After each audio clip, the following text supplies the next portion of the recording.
캐나다의 코로나19 확산 기세가 걷잡을 수 없는 상태로 치닫고 있는 가운데 이대로라면 전국의 일일 신규 확진자 수가 최대 4배 가까이 늘어날 것이라는 전망이 나왔습니다. 연방보건당국이 15일 코로나19 예측 모델링 분석을 토대로 국내 누적 확진자 수의 구체적인 변화상과 시나리오를 예측한 결과 국내 확진자 수는 현재의 확산 상황이 통제되지 않을 경우 오는 1월 말까지 하루에 3만 명 이상 폭증할 것으로 예상됩니다. 현재의 일일 평균 확진자 수는 대략 7,900명에 가깝지만 온타리오주를 비롯한 퀘벡, 서스케추원 등 최대주에서 확산세가 갈수록 거세지고 있습니다.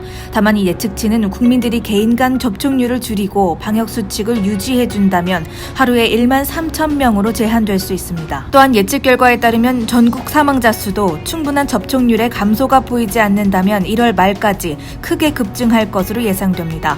현재 추세대로라면 사망자 수는 열흘 동안 최대 2,000명 가까이 추가로 늘어날 수 있습니다. 캐나다의 코로나19 관련 사망자 수는 지난 7일 동안 매일 평균 137명으로 보고되고 있는 상황이며 현재까지의 총 사망자 수는 17,537명에 이릅니다. 결과적으로 전국 코로나19 누적 확진자 수는 오는 1월 24일까지 총 79만 6,630명이며 사망자 수는 최대 1만 9,630명에 이를 수 있다는 진단입니다. 다음 소식입니다. 지난해 캐나다 대도시권의 인구 성장률이 이전해 대비 다소 하락한 것으로 나타났습니다. 연방통계청이 14일 발표한 지난 2019년 7월부터 2020년 7월까지의 캐나다 대도시권의 인구 성장률은 1.3%로 이전의 성장률인 1.7%보다 주춤했습니다.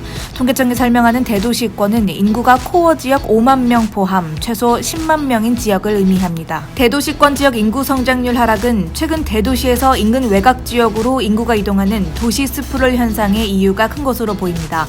실제로 국내 최대 도시들인 토론토와 몬트리올 지역은 인구가 늘어나긴 했지만 빠져나간 인구수는 각각 5만 375명과 2만 4,880명으로 역대 최고 수준이었던 것으로 조사됐습니다. 반면 인구 성장률이 가장 증가했던 대도시권 지역은 토론토의 외곽 지역인 오샤와 키치너, 캠브리지, 워털루와 노바스코샤의 헬리팩스였으며 BC주에서는 켈로나의 인구 성장률이 두드러졌습니다. 광역 밴쿠버도 인구 성장률이 1.1%로 캐나다 전체 평균보다 낮은 반면에 밴쿠버 외곽 지역인 뉴웨스트민스터의 경우에는 인구 성장률이 2.8%로 눈에 띄었습니다. 통계청은 도시 스프롤 현상은 전국적으로 목격되고 있다며 팬데믹으로 인해 개인과 가족 건강에 대한 우려와 재택근무의 확산, 그리고 도시 중심가 지역의 높은 주택 가격으로 인해 대도시권을 피해 상대적으로 집값이 저렴하고 덜 복잡한 교외 지역으로 인구가 이동하는 것으로 보인다고 설명했습니다. 다음 뉴스입니다. 빈집 임대를 강제하기 위해 도입된 BC주의 투기 빈집세 정책이 임대시장 안정화에 큰 도움을 주고 있다는 평가가 나왔습니다. 13일 셀리나 로빈슨 BC 주택부 장관은 2018년 처음 도입된 투기 빈집세 정책이 실행 1년 만에 임대 매물을 늘리는 데 효과를 나타낸 것으로 확인됐다고 밝혔습니다. 공실 부동산을 임대하도록 장려하기 위한 일환으로 도입된 투기 빈집세는 주 거주자가 아니거나 6개월 이상 세를 주지 않고 빈집으로 놔둘 경우 부과됩니다. BC 정부는 투기 빈집세에 따른 2019년도 세수액이 8,800만 달러에 이른 것으로 보고 있습니다.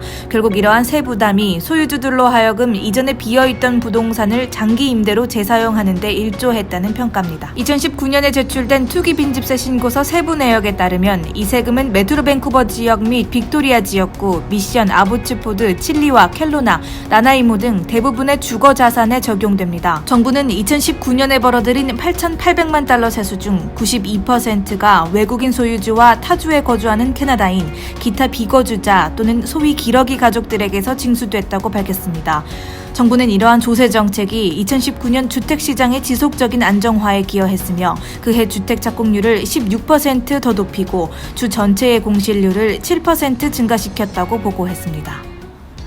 BC 운전자들은 오는 5월부터 한층 저렴해진 자동차 보험료 혜택을 받게 됐다는 소식입니다. BC주 설비위원회는 14일 성명을 통해 ICBC가 제출했던 자동차 기본보험료 인하안을 승인했다고 밝혔습니다. 오는 5월 1일부터 시행될 새로운 ICBC 제도로 인해 보험료는 최대 15%가 저렴해질 것으로 보이며 새로 적용되는 보험료는 최소 2023년까지 유지될 예정입니다.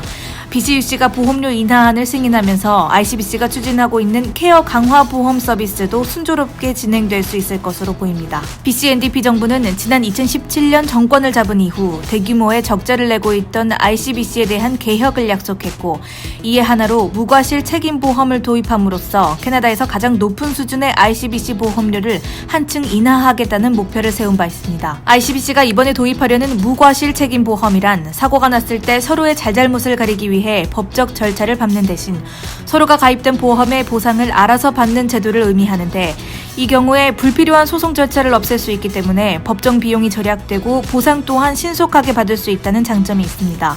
주정부는 ICBC 보험료 개편 시 첫 해에만 약 15억 달러를 절약할 수 있을 것으로 내다봤습니다. 그러나 ICBC의 보상이 충분하지 않다고 생각해도 법적 절차를 밟는 것이 사실상 불가능하다는 단점으로 무과실 책임보험 제도가 얼마나 효율적일지는 아직 미지수입니다.